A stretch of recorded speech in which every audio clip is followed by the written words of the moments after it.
Hello everyone and welcome back to Let's Play Pokemon Alpha Sapphire. In the last part, we started off the game and now it's time for our journey to truly begin. Kyle, wait!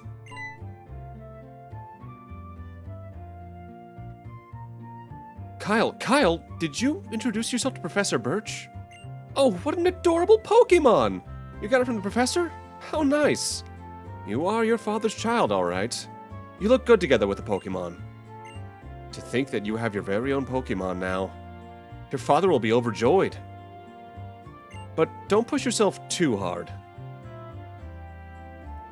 If anything happens, you can always come home, honey.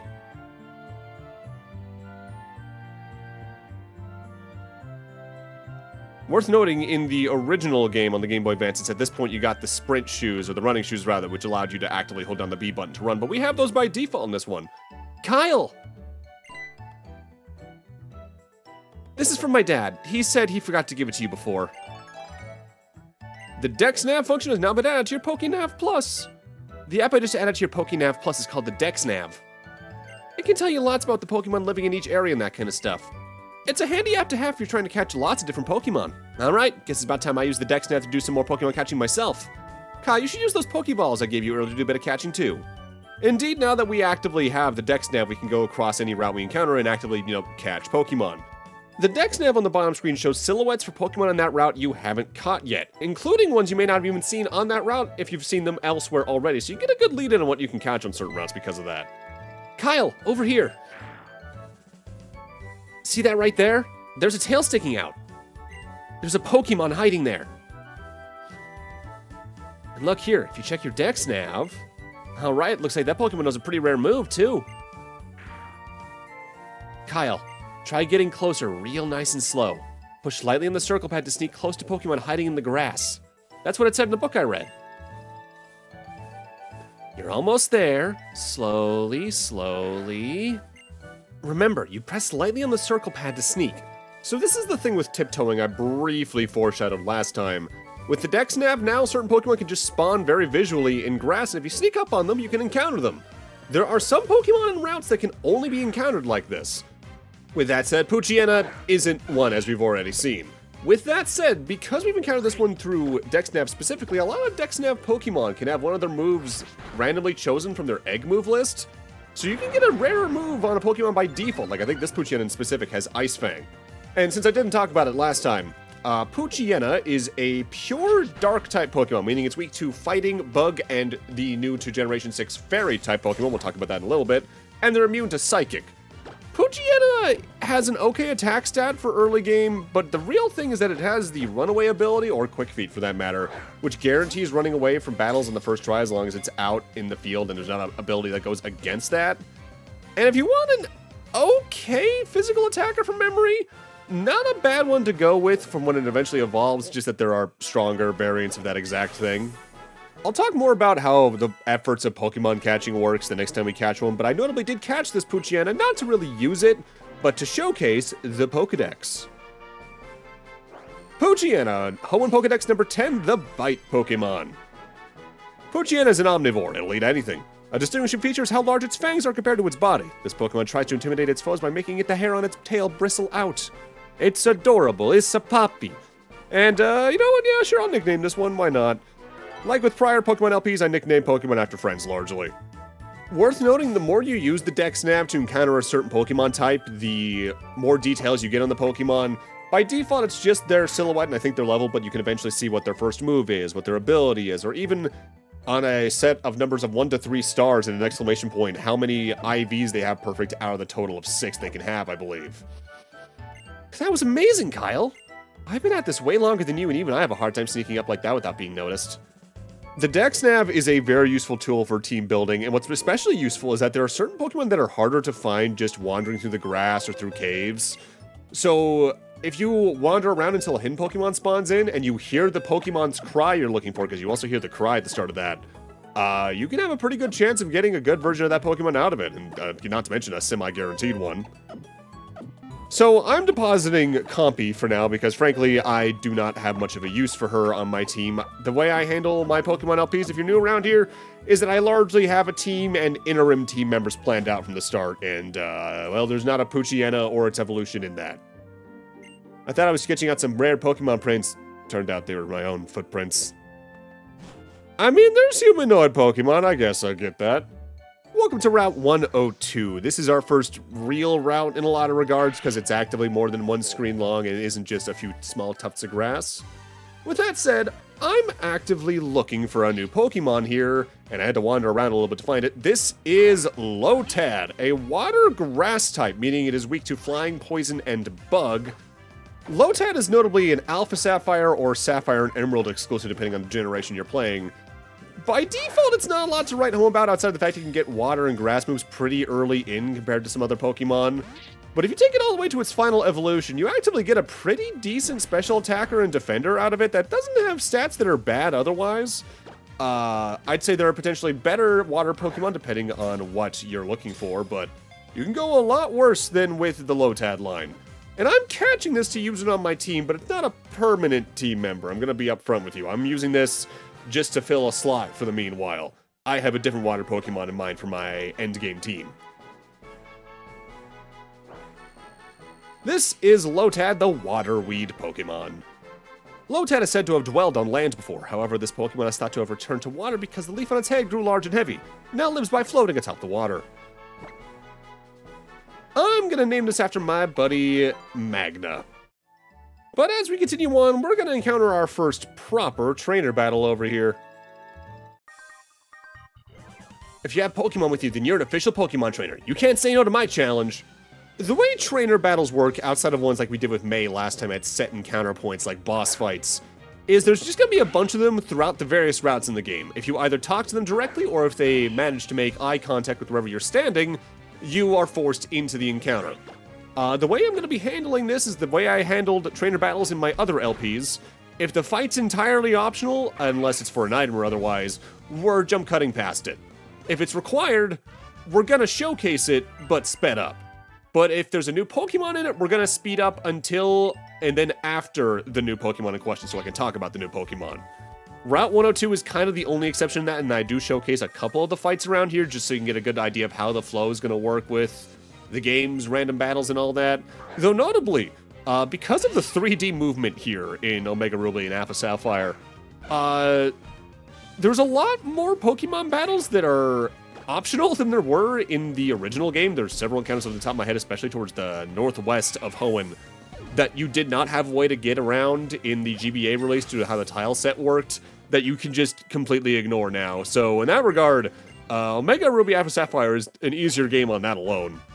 The reason I'm pacing the trainer battles the way I am is largely so we have a good amount of progress in every video and aren't getting holed up on a single route for a half hour throughout an entire video because of the amount of trainers it might have. I am notably moving Magna up to the front of my party though because he's lower level and needs more experience, and that's a good way to just help get them out first turn and either get a cheap hit in or swap them in so they get bonus experience at the start. Notably, this hidden Pokemon's a little special. Not only is it a new Pokemon, but it's also the first case we're seeing of a special hidden Pokemon where there's a couple on certain routes that are just set hidden encounters that you can only catch one of. In this case, we got a Surskit, and this is normally encounterable on this route at a 1% encounter rate, so much easier to find through this.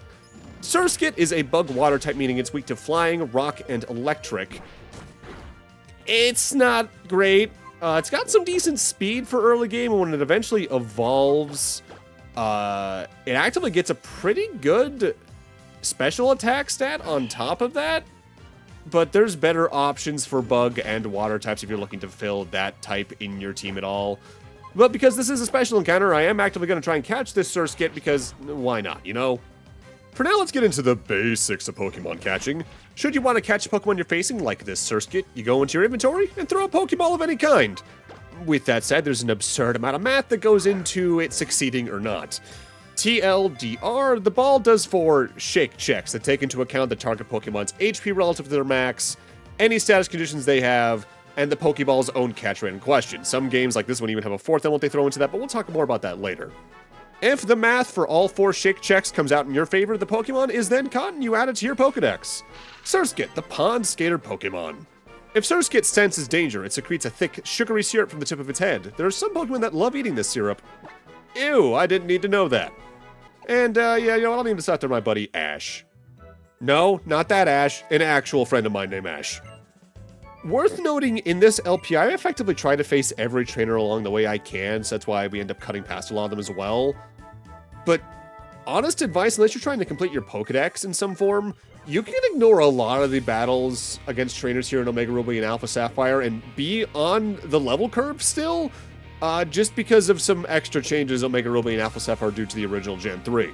If you're playing Ruby and Sapphire and Emerald, though, fight more fights, because the level curve isn't in your favor there narratively that way. Next new Pokemon is a Tailo. This is a normal flying type, meaning it is weak to rock, electric, and ice, and immune to ground and ghost, as flying types are immune to ground. This is an absurdly fast Pokemon for early game, but the rest of its stats do leave a lot to be desired. With that said, when it eventually evolves, you get a pretty decent mixed attacker out of it with some very high speed. So if you're trying to get some pretty quick hits in from the types you can learn and do damage that way, not a bad choice at all for a flying type on your team. I just, again, have other priorities. Over here, we got our first berry plants. Berries were introduced in the original Generation 2, and they've kind of stayed through the series since, but Generation 3 is what kind of standardized the ones we see nowadays. For instance, right here, we got 2 Oran berries and 2 Pekka berries. You can just feed those to your Pokemon outright from the bag to either restore 10 HP or cure a poison status ailment. But the big thing is you can actively make a Pokemon hold them, and then they'll use them in battle upon certain circumstances being fulfilled.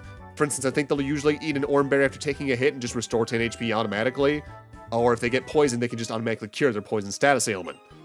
Held items are a very big part of Pokemon competitive stuff, and there's a lot of that you can even find in the game itself with certain trainers that'll actively make their Pokemon hold items. But largely, if you're just trying to go through the campaign, you don't need to pay too much attention to it. Hey! How's it going, Kyle? Have you been using your DexNav and perfecting your sneaking skills?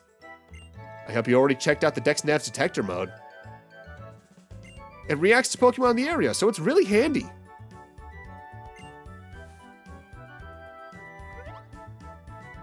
Ah!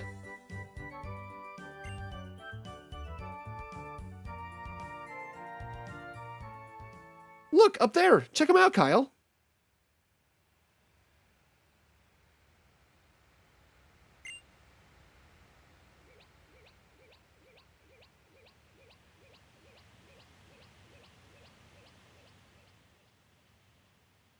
How big are the flowers those butterflies need? Damn. Those were Beautifly, weren't they? I'll have to check my DexNav later to be sure. But wow, we already made it through Route 102, huh? I guess it's really true that time flies when you're with a friend. Oh, look, there's Petalburg already. Kyle, your dad. He's the gym leader in Petalburg City, isn't he? Maybe I should try and take him on myself once I train my Pokemon up a bit more. Guess I'm off then, Kyle. Let's meet up again sometime. So worth noting, if you encounter a Pokemon like that Beautifly in that cutscene, they actively do get spotted by the DexNav detector mode and added to your Pokedex. And this can even be used on Pokemon that are just out and about in towns with their trainers, living their lives. Not that it really helps your Pokedex, but it's a neat little detail there. So I'm not going into Petalburg City yet, because the next Pokemon I want for my team as well is already in this route, but they're just a drastically low encounter rate unless you're focusing on hidden Pokemon. They're a 4% encounter rate in the grass normally, but if I just wander around a little bit, eventually they become very obvious in the grass. This is one of my favorite Generation 3 Pokemon, and one of my favorite Pokemon to use in general. This is Ralts. Notably, in Generation 3 through 5, Ralts was a pure Psychic type, but starting in Gen 6 where they added the beloved and also feared Fairy type to the type chain that I'll talk more about probably next time, it became a Psychic Fairy type, meaning it's currently weak to Poison, Ghost, and Steel, immune to Dragon. But prior to that, it was weak to Poison, Ghost, Dark, and Bug. Ralts isn't a lot to write home about to start, but as it evolves, depending on which track you take it along, you can either get a very good special defense tank that can throw some good special attack out on top of that, or a very good special defense tank that can do a lot of good physical attack on top of that. I'd wager if you watch a lot of Pokemon LPs or playthroughs, there's probably a lot of people playing through either version of Hoenn that use one of these in their team in some form, and it's for good reason. They're just that good by endgame. I should note, though, in the case you want a Ralts for your team and you specifically want the good physical attacker end goal for it, you're going to want specifically a male Ralts because only it can evolve into that specific Pokemon. Ralts is the feeling Pokemon. It has the ability to sense the emotions of people. If its trainer's in a cheerful mood, this Pokemon grows cheerful and joyous in the same way. Well, that sounds a lot like a certain person I happen to know, so let's name it after them. This is Dove. With her now in our team, we're good to go on to our next objective over in Petalburg City. This is actually the rare Pokemon game where I usually have upwards of half my team by the end of the third route. Largely, depending on the game, it takes me over half the journey to have a full team, as you can even kind of see in some prior Pokemon LPs I've done on the channel, but for right now, we're already doing pretty good. Worth noting, in every town and city in the game, I do try to talk to all the NPCs, but because I'm probably going to be talking about this or that along the way, I'm probably not going to actually read the text they're saying. Largely, every NPC in this series tends to give you good information either towards what can be a story objective, or a minor mechanical thing about how certain items work, like this one talking about how repels work for keeping Pokemon away from you, how antidotes can cure the poison status ailment. Most NPCs are useful in some form or another for helping you learn more about the game is the end goal there. The ones that are the closest to not being useful are ones that just are there to tell a joke in some form, but even then, that's at least still, like, funny and lighthearted. With that said, not all NPCs are created equal. Some will just give you berries or items you can buy at the Pokemarts for free, which is nice, but not exactly needed. Others have much more useful items and things like that. Now, because I'm still editing the LP, I'm probably going to start eventually cutting out trips to the Pokemon Center unless they actively have something really good for us inside of them, but I haven't decided on that quite yet because I've only actively edited still about 11 videos in this. I'm not going to talk about that every video, but this is the first time in a while I'm actively doing the LP as I'm commentating it, if only because it's such a large LP footage-wise that if I want to actually get these videos up in good time, I kind of need to do that. My goal is to do commentary on 5 videos and then do the second pass and then start getting those uploaded and then start the next set, but all the while I'm going to be editing the other ones and all that jazz. It's going to be interesting. I haven't done one of this scale probably since Soul Silver, really, and I was unemployed when I was doing that. But hey, that's the flow of time and all that jazz, I suppose.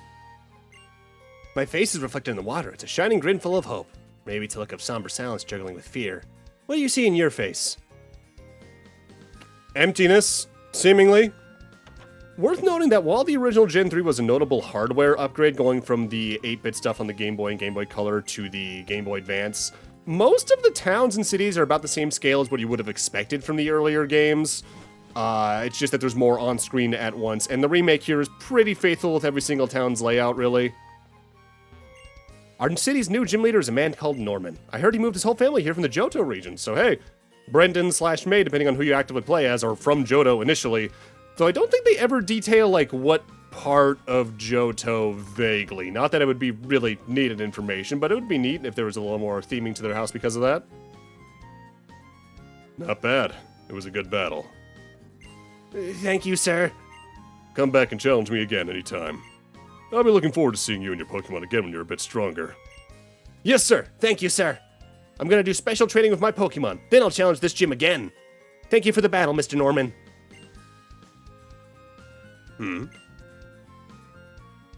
Why, if it isn't Kyle?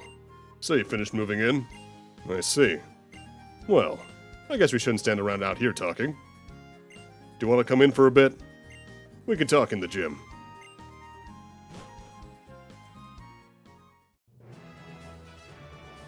You know, I sure was surprised that you managed to get here by yourself. Ah, I see. You're making a good start on your team. Mm-hmm. Then I guess you're going to become a trainer like me, Kyle. Now that's something to look forward to. Excuse me. I'd like to get a Pokemon, please. Aren't you... You're Wally, right? Yes, I'm supposed to go stay with my relatives in Verdanturf Town for a while. But I thought I might be lonely by myself, so I wanted to bring a Pokemon with me. But I've never caught a Pokemon by myself. I'm not sure if I can. I see. Kyle, you heard all that, right? You go with Wally and make sure that he safely catches a Pokemon. Wally, here. I'll lend you one of my Pokemon. Oh, wow. Your Pokemon, sir? I'll give you a Pokeball, too, so go give it your best. Thank you, Mr. Norman. Kyle? You'll come with me, right? Why not? Always nice to help a fellow newbie. Kyle, Pokemon hide in tall grass like this, don't they? Please stay there to watch and see if I can catch one properly. Whoa! Very funny thing that I don't think can happen in Gen 6 here. But Wally always encounters a Ralts. In the original Gen 3, I think there's a chance this Ralts can be shiny. And there's something about that that's specifically insulting. And I'll talk more about what shinies are when I have a moment at some point across the LP. Because they're rare, to say the least, and they're a neat little distraction. This is the game's soft catching tutorial. Every single game really has one of these, although I think they were the most aggressive with it, probably in Gen 1 and Fire Red Leaf Green. I'm supposed to try and weaken the Pokemon before I throw my Pokeball, right? I read that in a book recently. Yes, Wally, you're doing good.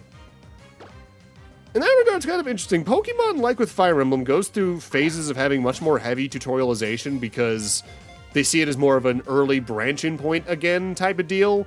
Because Fire Emblem did that in 7, and then a little bit again, I feel like, in my memory in Awakening.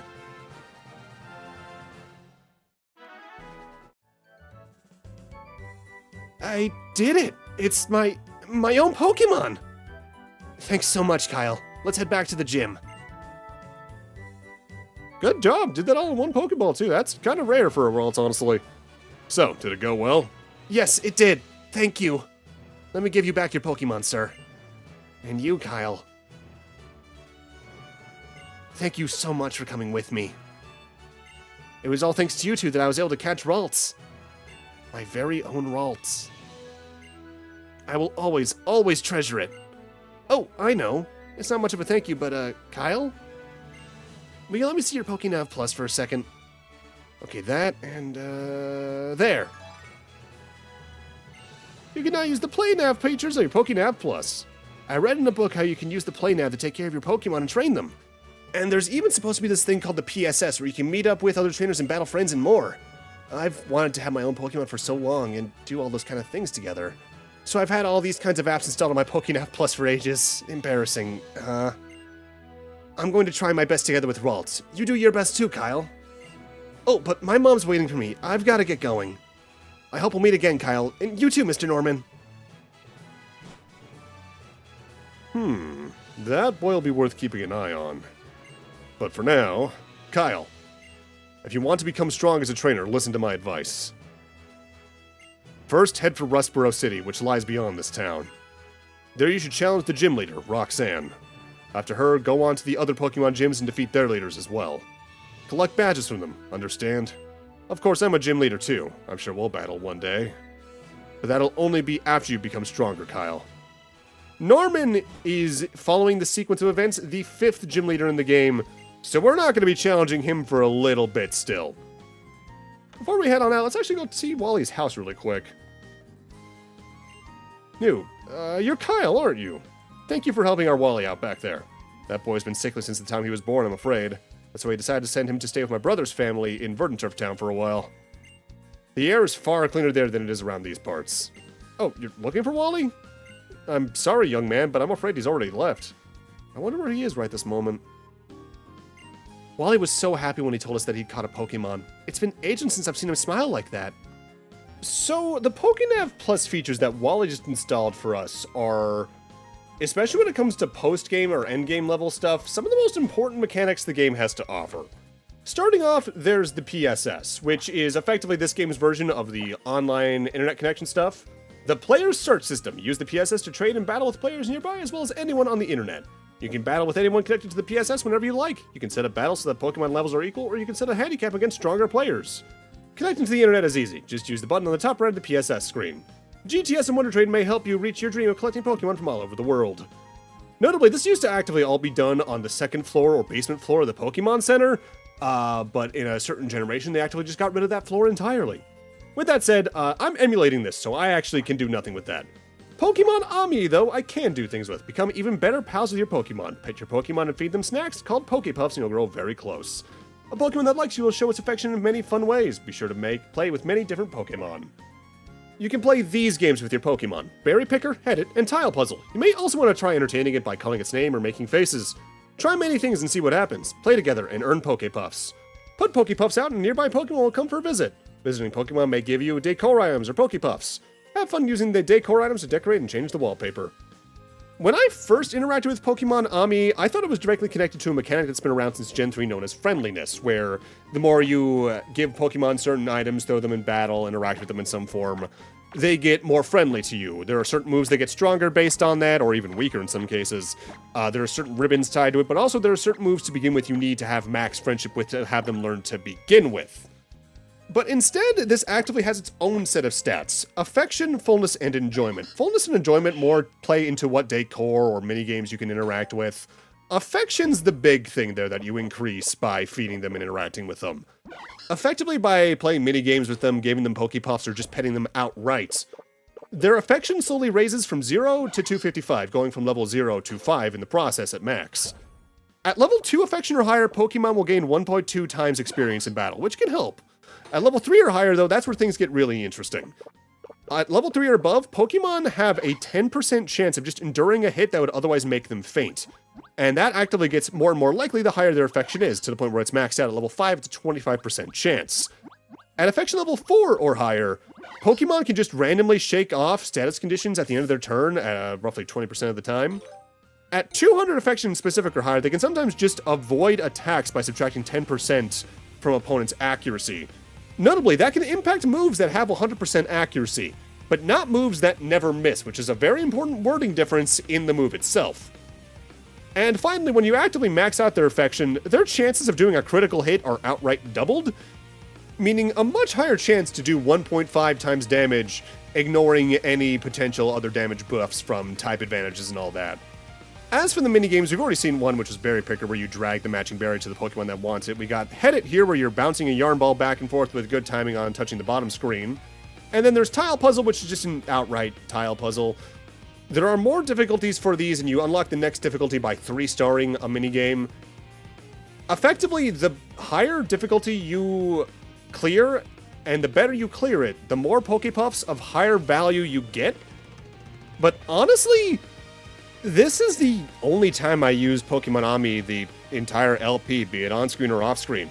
Not that it wouldn't have been useful, if anything it would have led to some neat moments, but largely Omega, Ruby, and Alpha Sapphire are easy enough, you don't need it even by late post-game, unlike the other mechanic of the PokéNav Plus, Super Training.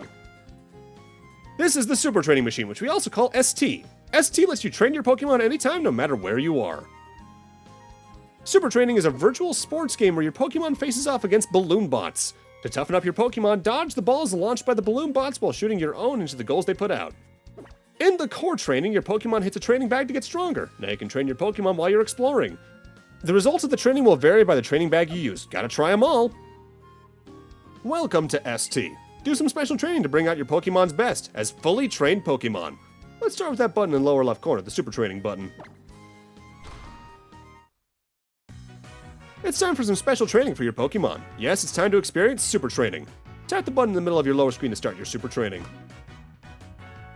Get your feet wet. Learn the ins and outs of Super Training regimen by hitting the goals that appear in front of the balloon bot. Super Training can be kinda grindy, but if you're doing anything with Pokemon in the post-game, it's very essential to get Pokemon to their full potential.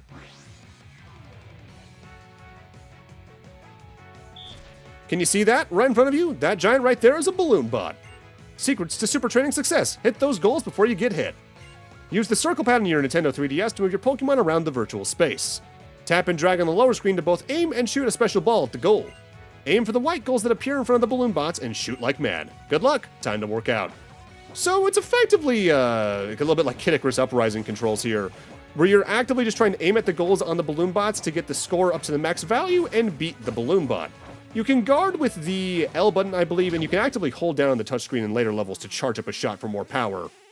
But what does this actually do? Well, if you're paying attention on the top screen earlier, it said that it would increase Blaze's defense by 4, and it does, but not the immediate defense stat. This actively influences the base values or effort values more commonly of a Pokemon. We'll talk more about what those do in the next round.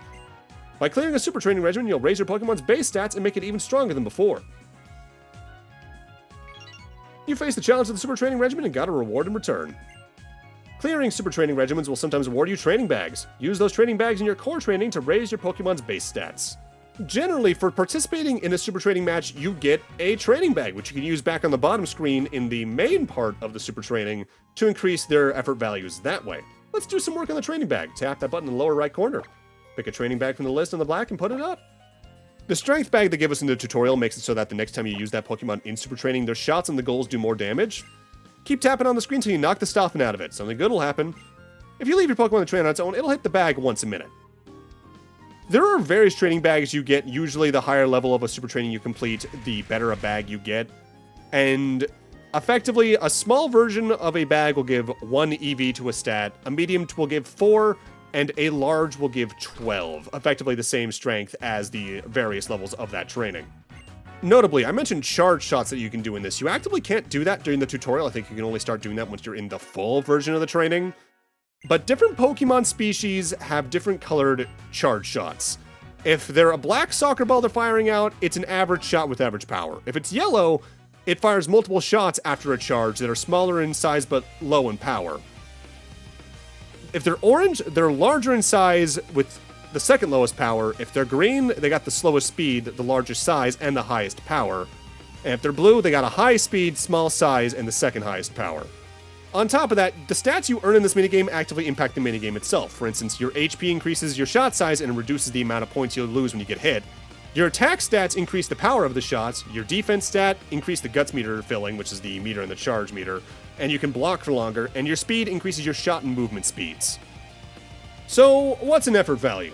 Going to the simplest version of it, it is a value a Pokemon can have up to 510 of at a max of 255 per stat, that for every 4 points in that stat they get, at level 100, that stat will be a single full stat point higher.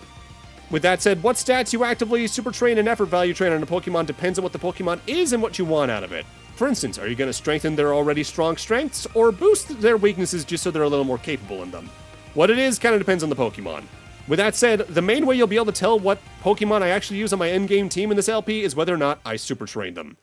But with that, I'm going to need to end this off here. Thank you guys for watching, and in part 3, I'm actually going to start off by showcasing what super training I did to both Blaze and Dove alike, before moving on into the next area. See you guys then.